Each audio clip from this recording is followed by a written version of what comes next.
Spotlight with Shadow, a Canadian dad who's got his finger on the pulse of global entertainment and sports. Each episode features unfiltered conversations with everyday creatives, musicians, wrestlers, filmmakers, and more from every corner of the globe. No fluff, just raw, real stories. This is Spotlight with Shadow, presented by Off the Top Media. Ladies and gentlemen, my name is Shadow. Welcome back to another episode of Spotlight with Shadow. Today, my guest is arguably psychotic in the least bit, but he is that Kyle. How is it going, my dude? Oh, it's going fantastic. Here I am on Spotlight with Shadow. I love it, man. So I got in contact with you through a mutual friend of ours, former guest on the show, Phil English. I'm glad to have you here, and I'm glad he recommended, you to me and stuff like that. And I've seen a bunch of you, so I'm interested to know that Kyle on a deeper level. So tell me, what was your upbringing like? Like, I know you're Canadian and all that fun stuff. So tell me, what's it all about? Specifically, what do you want to hear about? Anything you want to open up about, man, I'm here for it. Okay. I don't know. Let's start with young Kyle. How's that? Pardon? Let's start with young Kyle. Little Kyle. Young Kyle. Okay. Well, young Kyle liked, Saturday morning cartoons like X-Men and Spider-Man, stuff like that. Wanted to be like Spider-Man, like wanted superpowers. You know what I mean? Like, I think at one point, like I said, I wanted to like be able to go like invisible or whatever, like whenever I wanted. But I think that has something to do with like, the insecurities that come with like being like I was a fat kid like my whole life. So like I was bullied like at school and like actually at home too, because I had like a stepdad who was like an asshole. Like, and I'm comfortable saying that. Stepdads are assholes, let's be real. You know what I mean? And, and so he made me feel bad about a lot of things about myself, but like that was probably one of them. So yeah, he was real insecure, but without knowing what that was, real anxious about everything, but not knowing what that's called. You know what I mean? I don't know, like, cause at the time you couldn't like, there's a lot of things now that you can test for that you couldn't really do back in like 1997, you know what I mean? So, and I come from a small town and, my mom was 17 when she had me. So she was young and like my dad wasn't in the picture, you know what I mean? So there was no like parental figure beyond my mom other than like my nana and papa. They're awesome. They're the ones who kind of like kept me on my feet, kind of like, where it was the light in the dark. If I could go there on weekends and stuff would be cool, and school kind of was weird. I was kind of just like wading through it, trying to like get to the end. But like, I knew that if I did well enough that I wouldn't have to do it more, like I could understand that more like less effort equaled more school. So I was like, all right, well, I'll just put in as much effort, as it takes to get this all over with type of thing. And I figured out I wanted to be a wrestler pretty early. Well, entertainer really early on. I did like stand up and talent shows and, and I always wanted to be like in movies and stuff. And when I found wrestling, I was like, that's everything. Boom, right there. Tie it into one, everything that I've always ever wanted to be or do. So, and that was super young too, like as I was a child. So, I don't know. I guess that's, without any specific question, that's pretty much all I got. No, that's kind of what I was looking for. I don't like to aim for specific spots. I like to hear the genuine response to that question. And that's what you gave me. So I appreciate it. No, I love it. So I don't know if I gave enough information or if I just rambled, but I think you gave just enough information that the people get where you're coming from. So we're going to dive into the next part. Is high school is kind of, from the sounds of that piece, high school is kind of where you found wrestling, like to be something you really wanted to do. If honestly, it was because of Phil. Like we were talking about Phil. It was because of Phil. He showed me WWE. He's a fan, right? Well, I got out of wrestling for a long time. I used to watch like WWF, like at the same time as WCW. I would watch WCW as well. and like when I was like a child, but then like I lost track of it and we stopped watching for years. And like I picked up like grade 7 or 8 is when I met Phil. 7 is when I met Phil. And he basically, when we became friends, a lot of his interests like kind of bled into me because he's just such a cool, charismatic guy that you kind of just want to be friends with him, you know? So I was like, I can't get behind hockey because I'm not a sports guy. Like I like the fact that other people can enjoy such a thing, and I like that it exists. And the movies about hockey are dope, but like I can't call myself a fan that would sit through it just because I wanted to. I'd watch it with friends, and that's what I'd do with Phil, right? And so he showed me wrestling, like WWE 2007, 8. You know what I mean?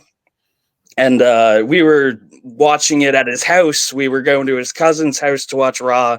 You know, he played video games with me. We created characters together. We did backyard wrestling. We had a trampoline that we bought where he spent a lot of the money, but I got, you know, the ride to Peterborough to get the trampoline and brought it back, and we set it up in my grandparents' driveway.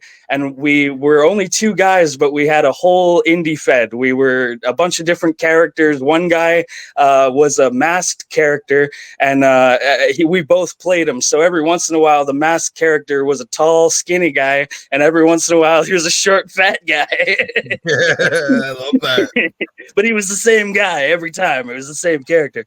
But yeah, so like he was instrumental in my fandom, if you will, and he kept it really strong. Having a friend there, you know, he took me to my first Raw. You know, we were there live in like 2007 or 8, something like that. It might have been after high school. I'm not sure now. My memory is bad because I've been dropped on my head many times since. But yeah, he took me to my first Raw. We saw Christian Cage, and the Undertaker was there. I think Buzz Aldrin was the host of Raw at the time or something. That's crazy.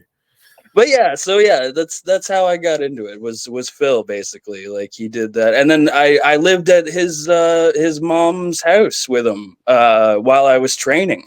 You know, when I went to Squared Circle training, it was Phil and his family that helped me do that. You know, it's pretty incredible. That's actually awesome. Like I've never, and maybe because the conversation's never really come up, I've never heard these stories. And I mean, I'm sure Phil, if you brought it up, you're like, oh shit, because like he's got a shit memory too for the most part. But like, yeah, no, we both suffer from ADHD. It's fine. Into it, and then he remembers, right? Yeah, definitely got to talk. I got to hear about this masked guy a little bit more. Maybe we'll do another episode down the road and have you both on being that masked guy, and then someone switching. We'll figure that out. I don't know if I can find that mask anymore. It was Insane Clown Posse, Jekyll or Ringmaster mask. that is such a cool, like, and the fact that you're doing what you do now, and that you brought up the ICP, and the fact that you do, and I'll properly try to serve this. You do deathmatch hardcore style matches now. I do when called upon. Like I'm a pro wrestler that does death matches. I'm a very good wrestler. Like a lot of people don't know that because they haven't seen it, which that's not their fault. You know what I mean? It's just more of what I'm called on to do. Like I'm not one to try to just get my moves in or try to like do stuff for the sake of doing moves or whatever.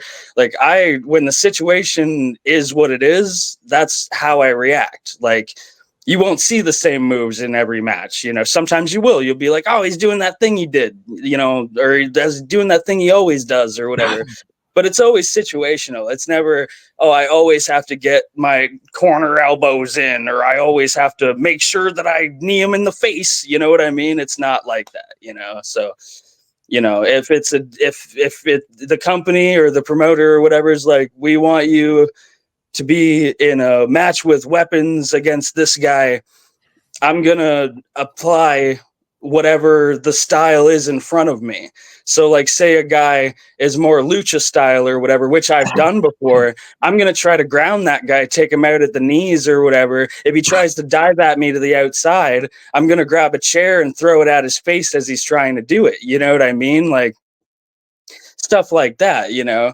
Or if a guy's a pure wrestler, I'll wrestle. I'm really good at it. I was trained by El Fuego, who's like a legend in Toronto wrestling specifically, and he's trained pretty much every wrestler that wasn't trained by like Tyson Dukes or Rip Impact that's really good in Ontario. He trained them, you know, Rob Fuego. So I'm part of like a cool kind of like class of wrestlers that got to learn from him and other people from Squared Circle that's not around anymore. So not everybody gets to, you know, experience that level of training or kind of training with those type of people.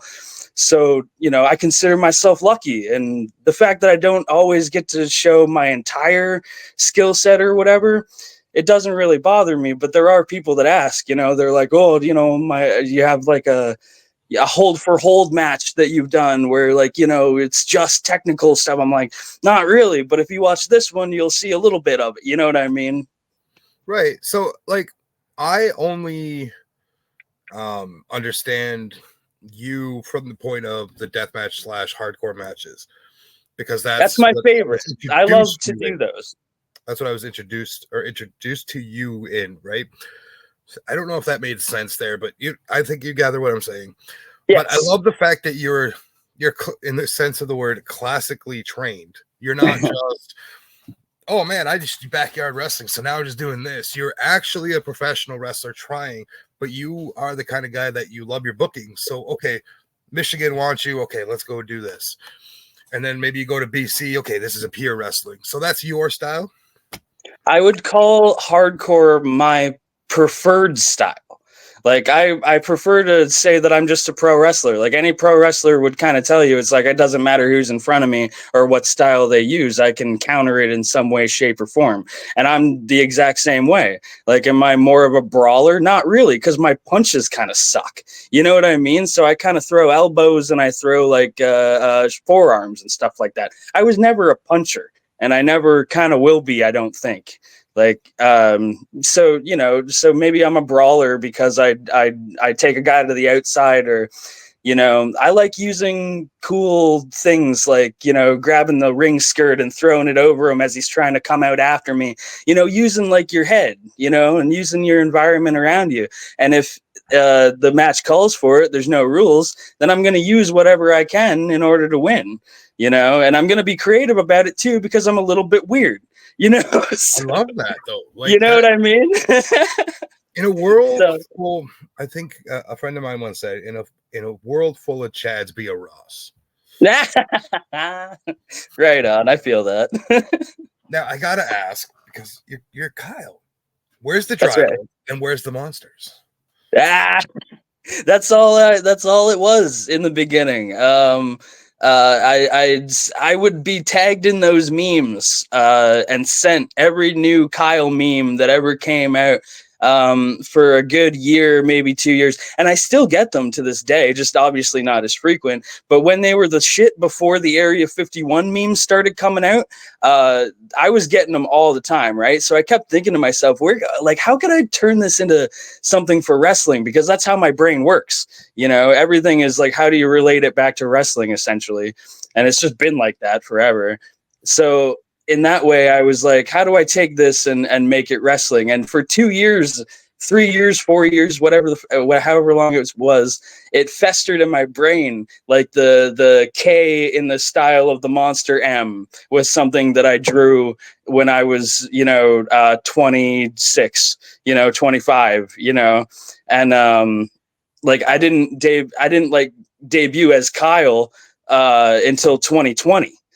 During the pandemic. So, and I was just Kyle. I wasn't even that Kyle. That Kyle came from the promoter of a professional wrestling company called No Ring North, which was started during the pandemic.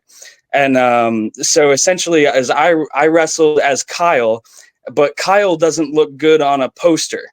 like where it says Kyle versus blah, blah, blah. So he figured that something needed to be there as well. So he put that Kyle, as in he's that Kyle from the memes. He's that Kyle who punches drywall. He's that Kyle who pounds monster. He's that Kyle who has daddy issues, blah, blah, blah. Right. So I took that as like the basis for, and then built on top of that. So there's a lot of like weird Kyle lore that like I've weirdly like collected and picked up over the like expanding narrative that I started back in 2020. I fucking love that. I really fucking do. Now, if you will indulge me for a minute, I have an image I'd like to bring up.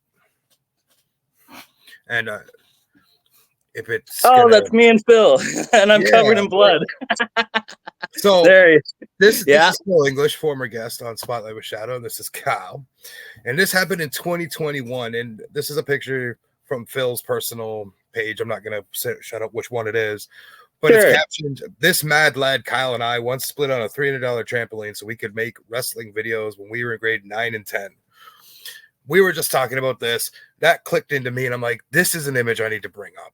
This, ladies and gentlemen, is Kyle." That pretty much sums it up. Yeah. It's funny because I remember this weekend because a couple days, I think actually they left my house where I am now to head down to your show. Oh, how cool. So like, you know, that's kind of a cool little segue that we were destined to have this conversation apparently because, you know, yeah. But I thought that was a little image I'd bring up for you. That's so cool. That's so cool to see, and that's how a lot of people are introduced to me. They see a bloody picture of me, and I think people assume that I'm one way or whatever until they meet me, or if they hear me talk or whatever, it's completely different than what their idea or whatever in their head is. And like some wrestlers are like that too, where like some of them treat me like I just have barbed wire that I could just pull out of my butthole, you know, and just cut them with it. You know what I mean? I'm just gonna cut you. You know what I mean? Or whatever. I'm gonna stab you. You know what I mean? It's like, no, dude, I'm not gonna stab you unless we're in a match where I can. Jesus, yeah. Like, come on, man. I'm not just about to like prison shank you or nothing with barbed wire. That's right. All right. So I gotta ask, you've been doing this crazy shit now, at least in my knowledge of 3 years, but I'm sure it's been longer. 4, but yeah. So I've known about you for 3 years. That's what I kind of meant. My bad. Oh, hell yeah. I've known about you now for 3 years, and you've been doing it for 4. So that's good. But I gotta ask, in those 4 years, what has been... Can you give me an example of where you hurt yourself unintentionally and where you've been hurt unintentionally? Oh my God, there's so many that come to mind. Oh, geez. The gruesomest injury that you've taken so far? I've got to hear this. The worst injury? Yeah. Oh God. I've been lucky to where I've never broke a bone. I've never like dislocated anything. I've never done anything that's you know, permanently disfiguring other than the scars. I have several scars on my body now, but none of them are debilitating or anything. I guess so the one time I went to the hospital one time. It was in Dearborn, Michigan, and it was after a wrestling show called Famous Monsters of Deathmatch, where I fought my TFC partner, fellow TFC member, Hardcore, because they ambushed us and told us that we had to fight, so we did. And at one point, I think during the beginning of the match, the first like 5 minutes or so, I get thrown into a pane of glass that's like set up like this against a wall, and I cut my back open, and it just started bleeding, and you can watch the match and then you can see it progressively getting worse and worse. It just, you know, it's very clear. And I make it through the match, and then it's bleeding for like 3-4 hours. Like we're trying to close it. We're trying to use super glue. You know, our friend Tarzan Duran is trying to help us. He's got experience trying to do this. So we're thinking to ourselves, okay, like it's fine now, blah, blah, blah. But then it opens up again. It was awful. So he convinces me, Tarzan does, to go to the hospital. He was the only guy to tell me that I should. Out of everybody there, everyone's like, "Oh, it'll just be a scar, no big deal." I'm like, "Okay, no, I want to go get this sewn up." So my first stitches ever happened in Dearborn, Michigan, and it bled for 4 hours. We tried to go to an urgent care first, but they basically chased us out because I looked like a gunshot victim, wearing American flag pants and nothing else, And the kicker to the story is always that the doctor asked me how I got the cut on my back. And I told him that I fell through a glass table while I was dancing on it because I'm a male exotic dancer. Oh, that is great. And I got 8 stitches. I got 5 in my back, and he fixed up my arm because I got tattoos on my arm. So he's like, "I'm going to fix this tattoo. I'm going to fix this one." Because I had like meat chunks just hanging open, right? Oh, that's great. Yeah.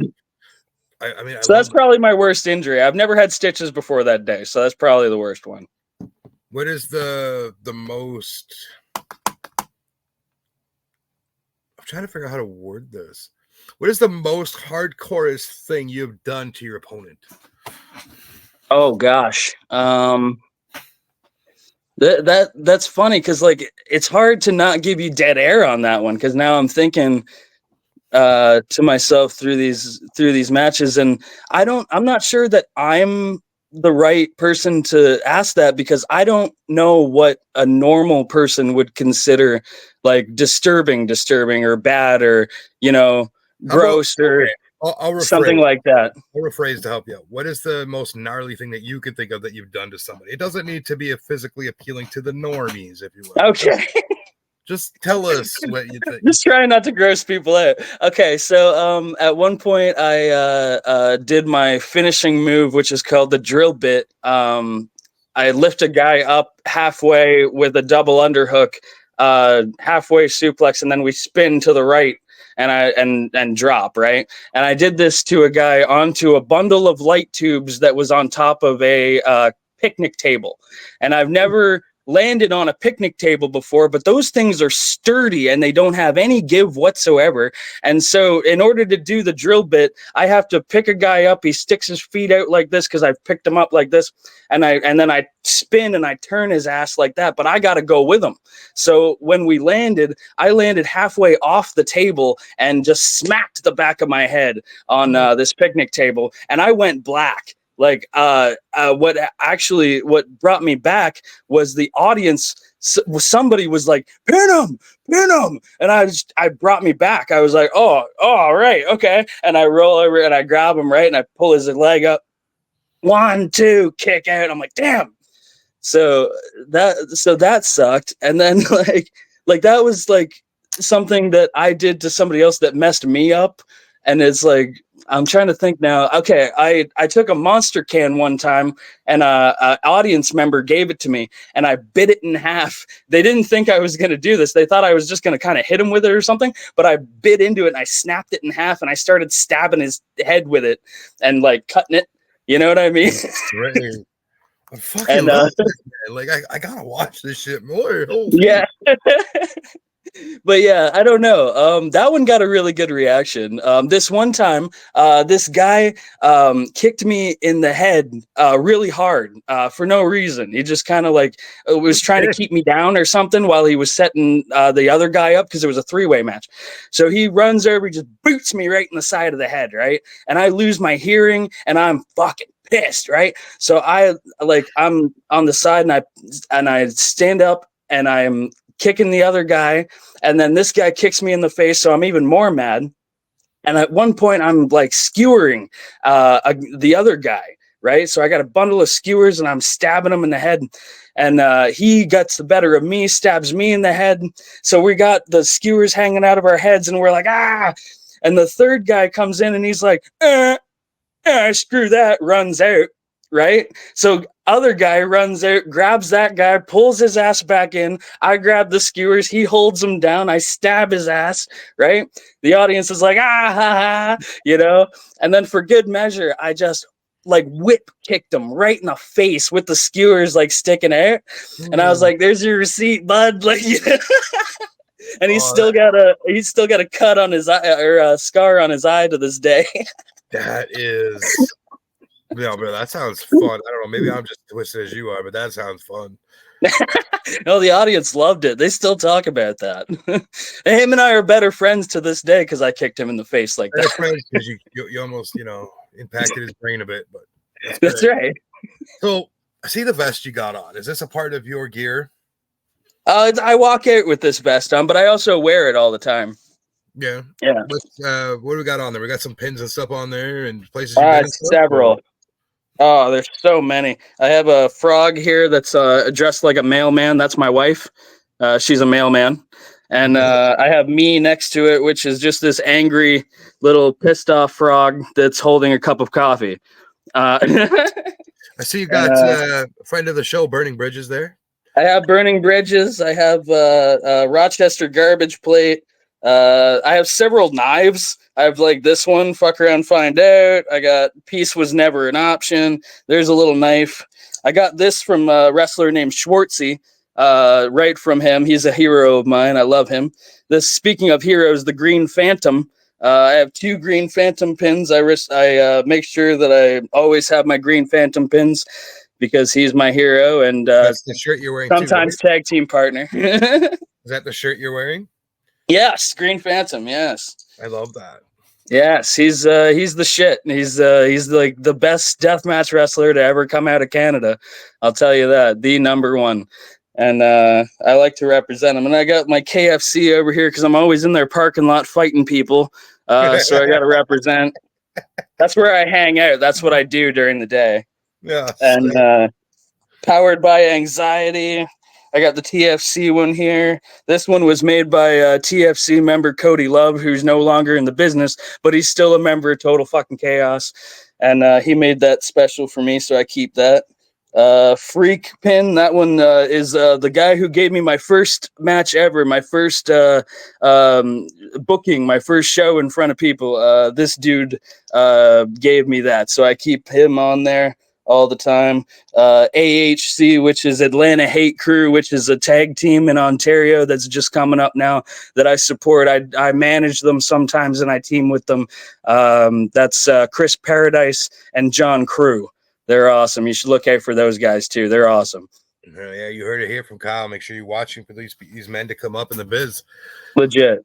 I love that you're supportive of like the people, man. Like I always like to say too, support your indie friends, man. Just because it's not WWE and AEW, fuck it, man. This is where the wrestling is the best, and I don't care what anybody says. Hell yeah. Gotta show that. Shout out PD Skills. Shout out PD Skills. That's my dad right there. All right. So you said Phil introduced you back around 07, 08 back into wrestling. Yes. What is your biggest inspiration? Like, who were you trying to get? Roddy Piper. I fucking love that answer though. Like, I really do. He's the one that got me into wrestling. When the first time I saw Roddy Piper, I was hooked. I couldn't get enough. A lot of people forget he's Canadian.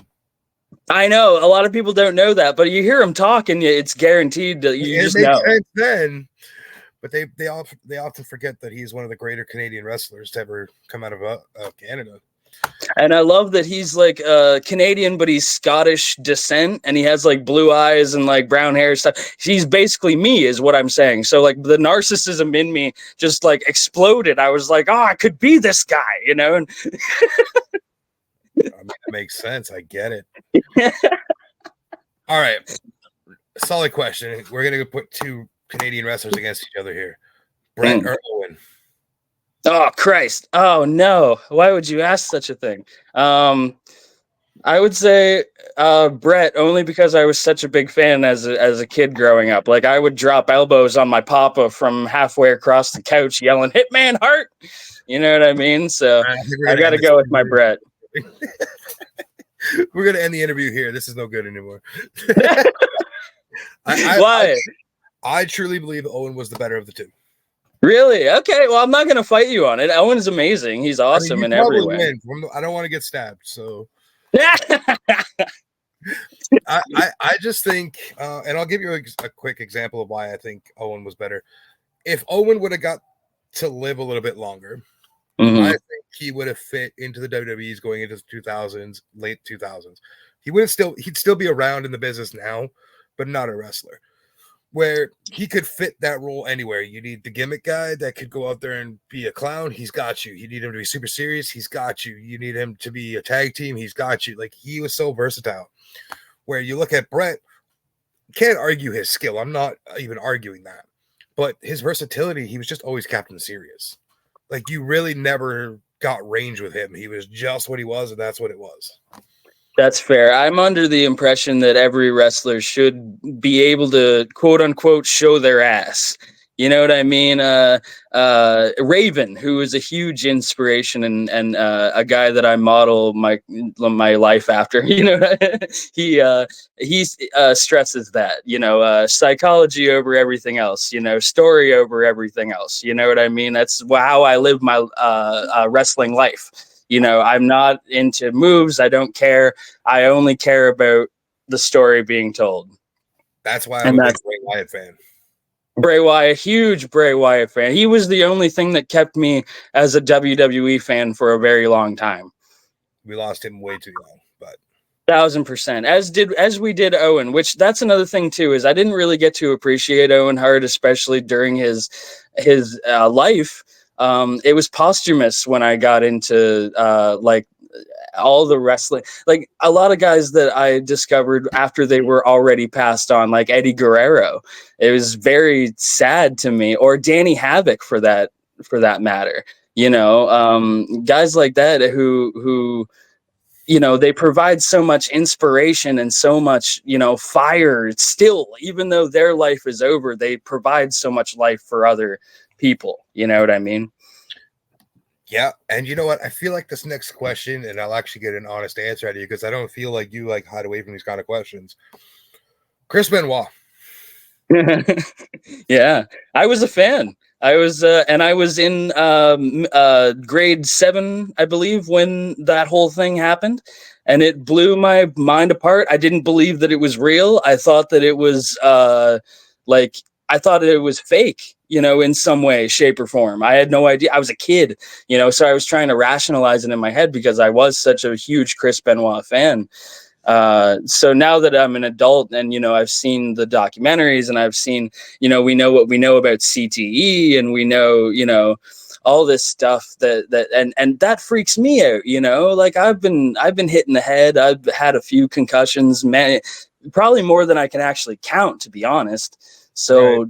That kind of thing scares me and stuff like that. So when I hear, you know, that name, obviously it awakens a lot of things to the point of like, can you judge a person based on who they are in the final moments of their life, or can you judge a person based on the body of work and the life that they led? You know what I mean? Like, Chris Benoit never had anything else other than wrestling. He never got a paycheck for anything else. You know what I mean? That was his entire life, and it showed. You know what I mean? So, and in that way, I try to make wrestling not my entire life. It is a huge part of my life. It's what keeps me going creatively, personally, stuff like that. Without wrestling, I wouldn't have a whole lot, but I have my wife, you know, and I have my cat, you know, and I have interests, and I like to, you know, I'm a aspiring filmmaker, you know what I mean? There's a lot of things that I try to put my eggs in a lot of different baskets so that I'm not beholden to one thing. And it's because of guys like him and musicians that took it too far and lived that life, and that was their whole life and stuff. And I try to take lessons from people that I respect or can take lessons from, you know. You brought up the musicians. I mean, there's literally it's a hypothetical club, of course, but the 27 Club. Yes. Right. Like that is, and that's what you mean is like they get to their primes, but they get so lost in the actual life of what's happening. They don't realize there's still a whole life around that, outside of that. That's and right. They go crazy and stuff like that. But like, I'm going to ask you this straight up, because judging by your answer, I think I know where this is going, but I got to ask: Chris Benoit, Hall of Famer or no? You can't. You know, like, I mean, the argument is there because like guys like, Jimmy Snuka, like I'll say it on the record right now, he killed that woman. Like, like that woman is dead because of him, and he's got to be in the Hall of Fame. You know what I mean? And there's so many other like atrocities that have been committed in wrestling outside the ring and all that stuff by people who have been honored in that way, but never so public and so nearly destroying the entire business in the minds of the mainstream public. You know what I mean? So not a lot of, there aren't, short of what Vince McMahon has done recently and all that stuff, wrestling's never been under a microscope more than that. Even during the steroid trial, it was never under more of a microscope than when Chris Benoit did what he did. So it's hard, they can't even bring up his name without controversy of some sort. So should he be in the Hall of Fame? Absolutely not. But Nancy should, man. Like, they should put Nancy in, dude, and not as Nancy Benoit. Like, put her in as woman, as herself. Damn it, you know what I mean? Put Nancy in. Not, like, she deserves that honor. She 100% deserves honor. And I'll never. And she gets quote unquote, and I hate saying this, quote unquote, she gets buried underneath all of that controversy, underneath all of that nonsense, that went on. You completely forget about a person who lived. That's a person with a life and a career, and she did a lot of cool shit. I never, and she did a lot of cool shit. What happened to her, like that? I'm sure there might have been things that she might have done that wasn't. I'm sure Kevin Sullivan would completely, disagree with us, but, so in that way, no, Benoit should not be in the Hall of Fame. He should be remembered and he should be learned from and he should be studied, but he shouldn't be honored or remembered in that way. But his wife should. His wife should, though. When we go off air, I'll tell you a theory I have. I'm not gonna say it on here because I don't like to do that. Okay. I believe, but like I'll finish off this Chris Benoit segment here with I believe I can separate the art from the artist, and the artist himself or the art himself of it should be Hall of Fame worthy. The artist, absolutely not. It's a disgusting act that happened and it should never be rewarded, even in postmortem. That's right. In my opinion, that's why his matches should be available and searchable. You should be able to watch him wrestle. You know what I mean? You should search Chris Benoit. Like, you go back. That's what I mean. That's what I mean. That's what I mean. If it's still there, you just can't. That's right. That's why I'm saying that it should be searchable. You should be able to type in Chris Benoit and his wrestling comes up, and like on YouTube, you can find Pegasus Kid, you can find, his old stuff. And I've watched it, and this is and after, you know what I mean? It's hard to say that kind of in a way because people can judge you. But like you said, separating the art from the artist is a real thing, like, at the time that he had, that match with Eddie Guerrero in Japan, he wasn't a murderer, you know what I mean? And he had an incredible match that should be studied, you know what I mean? You should watch him wrestle because he's very good at it. Too. He embodied it. And the last thing I'll touch on this, even like Our Lady Peace can't even play that song anymore because it gets so hated. That's what I mean too. Something like that has ripples that you don't even see coming at all. Like, it's nuts. It's devastating across the entertainment world at that point. That's right. Okay. Let's say you wake up tomorrow morning. You have the offer there's two offers on the table, both worth, let's say $10 million each. We'll just make it even across the board. AEW, WWE, that's your call. Who are you going with and why? Oh gosh. In AEW, I could probably still be that Kyle and they would make it work. or not, you know what I mean? Who knows? Like, you know, things have happened there that we thought would work that just didn't. But if WWE would turn me into something else, like they'd give me a new name, they'd give me a whole new thing. They wouldn't let me use my they probably wouldn't let me use my theme music that's custom, you know, that I paid a lot of money for. You know, they wouldn't let me have green hair. Probably they'd change that into something else, you know. You know, they wouldn't like my scars on my back, so they'd probably make me wear a shirt or some sort of covering of some sort. So, you know, there's a lot of, they wouldn't like my teeth. You know what I mean? I wouldn't get hired just based on my lack of dental work and stuff. You know, it's like, oh, you were poor growing up and you had ADHD, so you didn't like to brush your teeth and you didn't like to take care of yourself. So fuck you. You know, there's a lot of things that I would change if I could, but WWE would have no interest in me, I believe, in real life. So that, in my opinion, AEW would be more credit, like that would be the one that would, if I was good or whatever enough for, and I would get an offer, it would be but from them probably. So, and would I say yes? Absolutely. Yeah, I would. Because they're awesome for the most part. Like I can't say that I watch AEW because I'm not, like, I don't have television. You know what I mean? I watch internet. You know what I mean? Like, I don't pay for satellite TV or whatever, you know. So in that way, I don't watch them, but I do keep up with them. And in my opinion, I could have better stories, would be told better with AEW's attitude toward things rather than WWE's attitude toward things, which is WWE first and always company first and always what we want you to do first. You know what I mean? In AEW, they'd ask you, what do you think about this? What would you want to do? How would you want to do this? Blah, blah, blah. I would assume if they're asking me to be there, they would give me that sort of, you know, freedom because they extend it to everybody else, it seems. You know what I mean? So in my opinion, that would be more fun. So that's why I would take them. But you know what? If WWE asked and they were serious, I'd have a hard time saying no. But if it were both on the table, AEW would be the one I would go with because I feel like it would be more fun. I mean, I get that with your style. I mean, it probably would make sense for that to be your option because you don't want to be just another cog in the machine.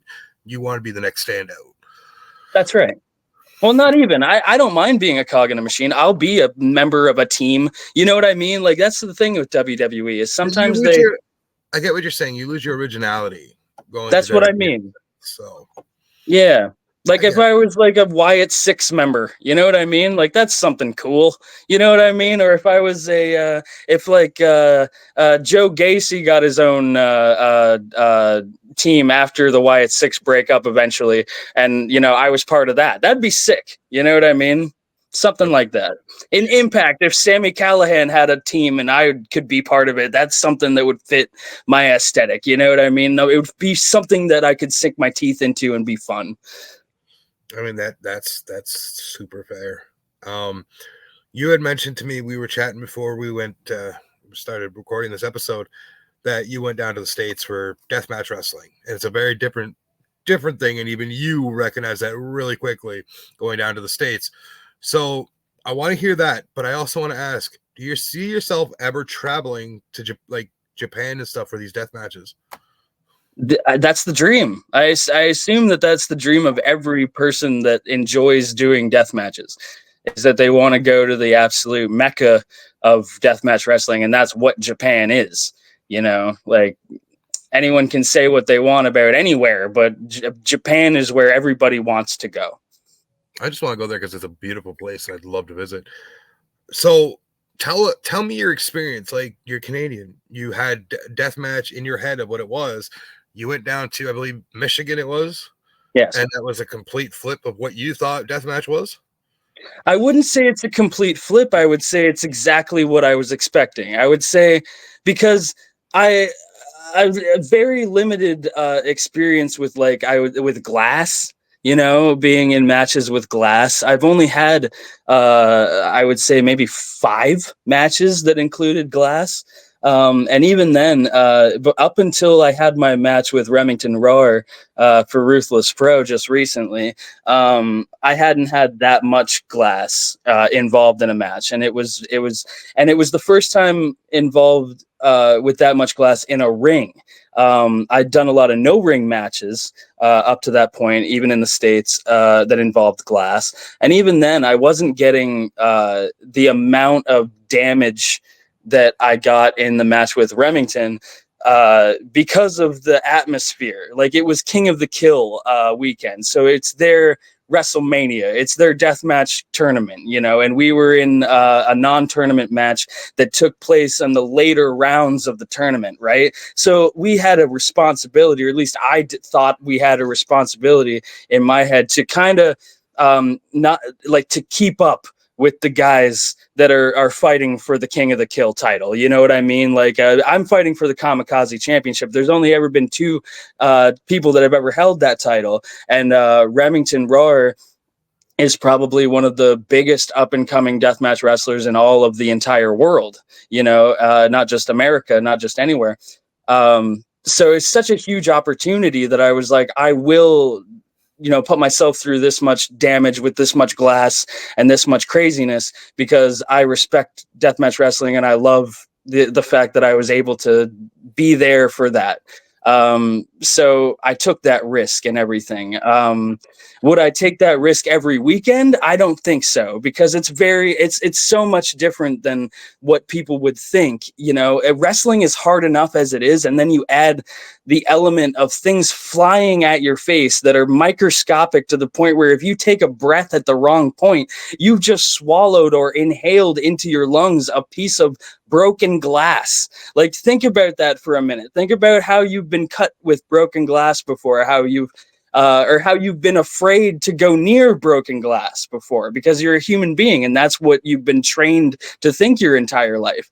So when you have a dude literally like breaking glass over your head, you know, and you have to think to yourself, I want to win this wrestling match, but I also don't want to die. You know, I don't want to take this breath at the wrong point. I don't want it. So you're concentrating and your brain is working to a point where somebody like me, if I'm having a wrestling match, I can shit talk the entire time. You know what I mean? Like I can with the best of them, you know, with the audience, with the opponent, whatever, with the referee. When I'm in a death match, I cannot do that because I'm busy trying to think of when I should breathe. You know what I mean? Like it's so ridiculous. Like people think about it because they don't. The frequency of death matches nowadays is so much so that people may be a little bit desensitized, and maybe me as a person was desensitized myself. Maybe as a wrestler, I was like, I can do this, whatever. I've had tubes broken over me before. I've had this, that, blah, blah, blah. But I've never had Remington Roar do it. You know, I've never had him. You know, I'm not saying that he's a dangerous guy, but he's a savage in the ring. You know what I mean? He's you know, in terms of, you know, wrestling, I'm smaller than a lot of guys. So being up against somebody who's bigger than me is never really a big problem because I'm so used to it. So that element is not really crazy. I'm not afraid of being picked up and thrown. But when I got picked up and spine busted by Remington Roar, a piece of glass came up into the air because I landed on the ground. It flew up in the air and landed in my mouth, and it got stuck in my throat. And that gave him the opportunity. I was trying to get this thing out. I was gagging, trying to get this piece of glass out of my throat without it going all the way down. And at this point, he's taken the opportunity to set up a crazy like barbed wire fence thing to put me through. And I'm trying so hard not to let this glass go down my throat. So he's punching me and it's barely registering. I'm like, oh my God, like in the corner, like what, like trying to keep myself alive. He hoists me up. He drops me down onto this broken glass and this barbed wire fence thing. And all I can do is like try to breathe. I couldn't even kick out. This is what I mean. So I lost like the biggest match of my life because of a miscalculation of something that I didn't see coming. You know what I mean? And I spit that glass out. I didn't end up swallowing it or anything. Like you can see it on camera in the match. I spit it out and you can see the white of the glass fly out of my mouth, and I stand up and I'm all like, ah, and the fans are chanting, please come back, and that made all of it worth it. All of it, the idea that I thought I was gonna die, all of the cuts, all of the bleeding, all of the trauma, all of that made it worth it to hear those people chant that at me. Jesus, I couldn't imagine being in that situation. I'd probably panic.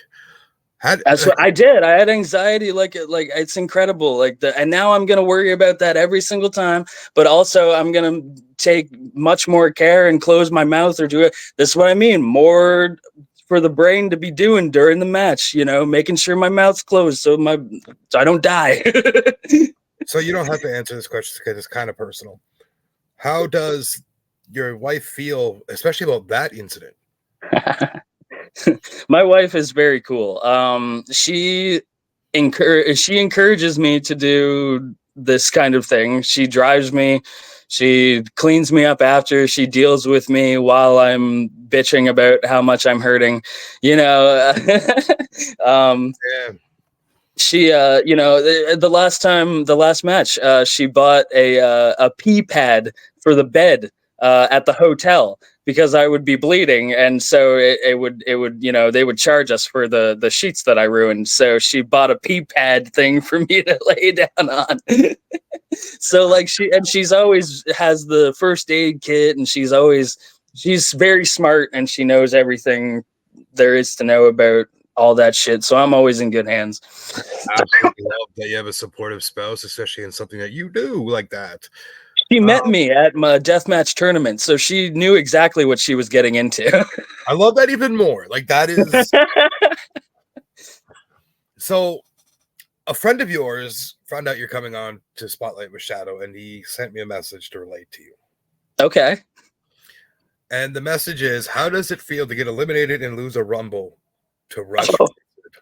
I thought we were friends, you son of a bitch. Okay, so I was the last one involved in this battle royal, and I didn't think I was gonna have to wrestle in this battle royal, but they called my name and I had to run over and slide in, but I didn't slide in. I was smart. I dragged the last guy over, and I was thinking to myself, here's Rush Rancid, the new guy, the awesome guy that saw my stuff on Instagram and stuff. We're friends, right? Awesome. High five, right? We're awesome. We won this battle royal. We did it. Blah, blah, blah. And then I'm over at the jaw jacking with the audience saying how cool we are. And then he hoists my ass up over and ass over tea kettle, and I land on the ground, and I'm all pissed, and I'm all, sour-faced and whatnot, because I thought I had a friend, and he cared more about the match than he did about our friendship. So you know what, Rush Rancid, you can bite it. I love that. I thought that was a nice little tidbit. Before I go into my closing segment with you, I have a question. Okay. And that is, I have it loaded. I apologize. I have it here. Okay. It's something I wrote down that I really, really thought was interesting. Bear with me. I apologize for the dead air, ladies and gentlemen. No problem. I'm intrigued. All right. I am to ask about the brief history of Matthew Von Wilder, Ryan Lane. That's right. That's okay. So Matt Wilder is a combination of a name of Matt Hardy and Van Wilder from the movie, obviously. Ryan Lane was Phil's wrestling name. He was the character that he created in the video games when we did backyard wrestling. He was the main character that he played, and it's Ryan with 2 A's in it, just because. There's 2 A's in Ryan, which I took later on. One of my wrestling personas was called Ryan Reedus, and I took the 2 A's from the Ryan as a tribute to Phil.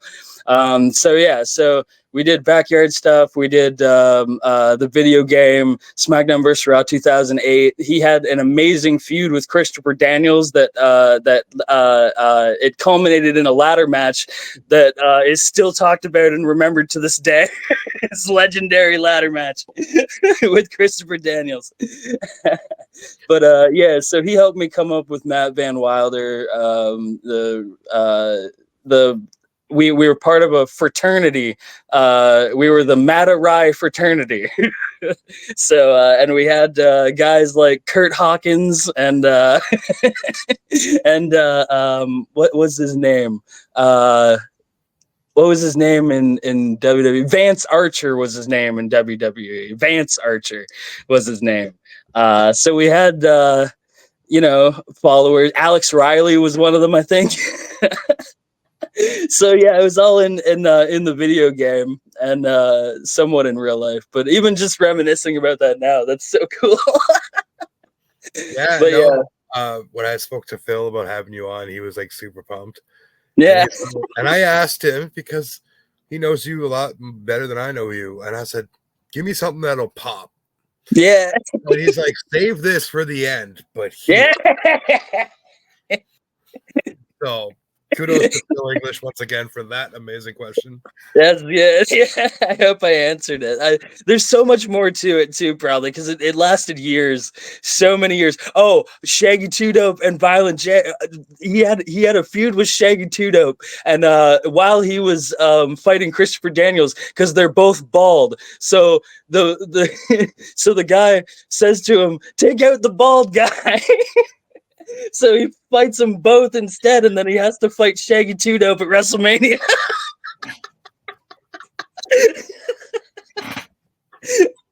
Oh man. Oh, that is amazing. It's so weird and random, but I love it. That's so cool. I love it. I love it. I love it. I love it because I did stupid shit like that. I mean, back when I was doing like backyard wrestling myself and stuff, I was called Exodus because I was the exit. I was just, I was getting thrown off houses into bushes and houses into like campers, like roof campers, going through them. I don't know how many times I went through like burning plywood, what we call tables. Holy shit. I've never gone through anything burning. You're more of a deathmatch wrestler than I am. I've been power bombed on air conditioning units, like what? air ducts. It was crazy, man. I wish the footage was still around. Unfortunately, when we posted this all to YouTube, it was still in its infancy. Oh. And as the years went by, it kind of got faded out because the rules and restrictions kept going in. So all of us have grown up, so we don't have the original stuff anymore. And that's why we go back to watch it, but it'd get taken, and it sucks. But we all still talk about it to this day and how that was like our teen years, and it was great. That's awesome. All right, Kyle. This is about the end of the interview here. I want you to go ahead, plug everything you possibly can, your merch, where people can find you. By all means, take the floor, my guy. Oh, this is my least favorite part of every interview I do. Okay, so I have a YouTube. If you search that Kyle, I'm sure you'll find it. I have an Instagram at that Kyle. I don't have Twitter. I don't have anything else, Snapchat, any of that nonsense. You can find me on Facebook, but like, why would you want to? Yeah, why would you want to? You know what I mean? It's all just, I don't post anything. It's all just memes and my wife talking about me. That's basically it. What else? Total Fucking Chaos is the team that I'm a part of. The International Punk Stable, headed by the outsider Will Carroll, who some people know from the XPW when it first came back as High Pitch Will. He is no longer High Pitch Will. He is the outsider Will Carroll. And everybody out there needs to look out for Tuco Montez, for Maria Belmont, for Chuck Stein, Hardcore, El Baracho, formerly known as Abe and Axel, D-Beat Cooper, and and Brandon St. James as well. And also to make sure that they follow Total Fucking Chaos on everything, because I think they're on everything. Will runs that. I don't run the social media for them, thank God. But yeah, so check out every member of my team. Look on IWTV for my name. I'm on there for a few times. This is why this is the worst part. I always forget things. All right, well, I'll ask you this. Any wrestling promoters want to book you? Where can they book you at? Where can they reach you?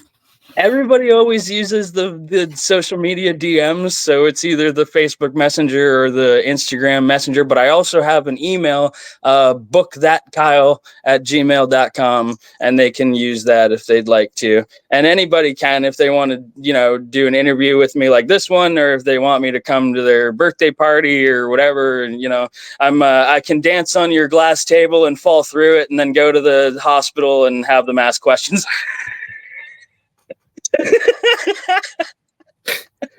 And I'll wear the American flag pants. I